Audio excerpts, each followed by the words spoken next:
One thing you want to keep in mind is it's not a great idea to just go pick up a block out of a salvage yard and start building your engine. You always want to take it to a certified machine shop or a licensed machine shop that can do a few things to make sure the block is ready and sound for your engine build. Because the last thing you want to do is spend a lot of time and money putting a lot of product onto this block and then find out that the block itself wasn't sound. It had cracks in the block itself, or wasn't set up, or is out of alignment. So one of the things that you're going to get as a benefit when you take it to the machine shop is they're going to line bore and line hone the camshaft and crankshaft, so that they make sure that they actually run a bore and a hone through the system to make sure everything is lined up properly, so that you're going to get a good true seating of the camshaft and crankshaft on the engine.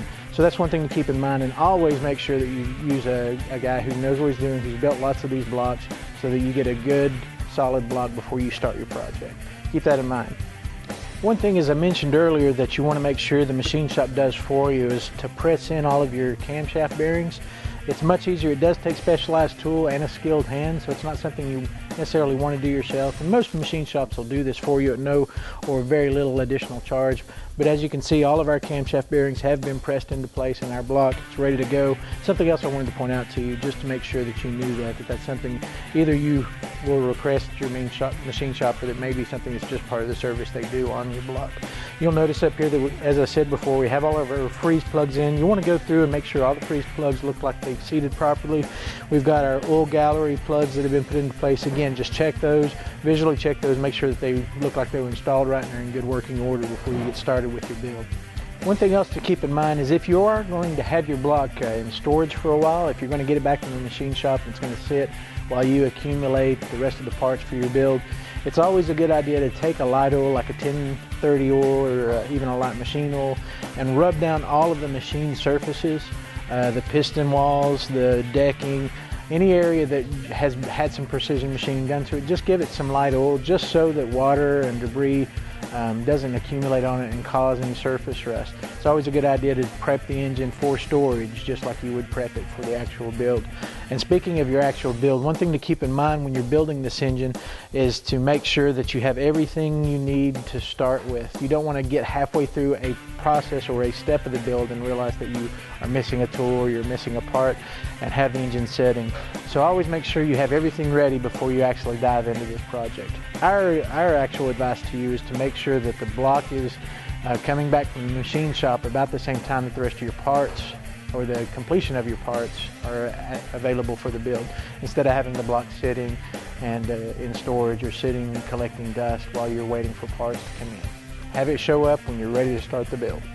And when you are ready to start your build, one thing to always keep in mind is a clean block is a happy block. As you start to put parts on there, you don't want any debris or any odd surfaces or dirt or grime or anything like that in between your gasket and your material. So any mating surface, like the deck or the gasket surfaces or the intake surface, make sure you get that good and clean. And the best way to do that is really just to get some oil and some shop towels and just some elbow grease and clean those surfaces until your towels come back clean. When you put a little oil on them and clean those surfaces, until you come back with a clean towel, keep at it and get those surfaces just as clean as you can, because you want to have as clean a surface to mate to as possible.